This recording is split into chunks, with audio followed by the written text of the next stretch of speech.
Welcome to Kenton Teaches. Enjoy the video. In this video, I will show how to make tacos with taco shells. Start by heating oil in a skillet, brown 1 lb ground beef with seasoning, and drain excess fat. Warm taco shells in the oven for crispness, then layer meat, shredded lettuce, cheese, and salsa. Finish with lime juice and chopped cilantro to brighten flavors, and serve immediately for best texture. You can swap beef for chicken, beans, or veggies for an easy option. Start by toasting spices briefly in the hot skillet to release aromas, then add ground meat and crumble as it browns.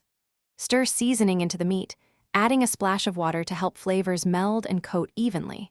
Drain excess fat to prevent soggy shells, then let the filling rest a minute so juices redistribute. Keep toppings ready and cool to contrast the warm filling for a satisfying taco experience.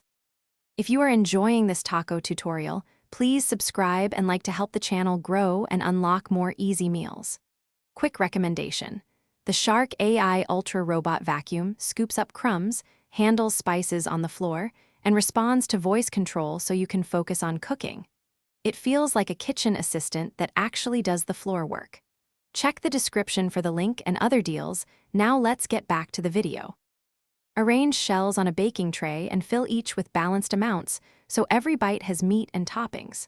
Offer bowls of shredded lettuce, chopped tomatoes, grated cheese, and salsa so guests can customize plates. Add lime wedges and chopped cilantro for brightness, and a small bowl of hot sauce for those who want more heat. Serve immediately while shells remain crisp, and enjoy tacos as a casual, shareable meal with friends. Thanks for watching. Please subscribe if this video was helpful.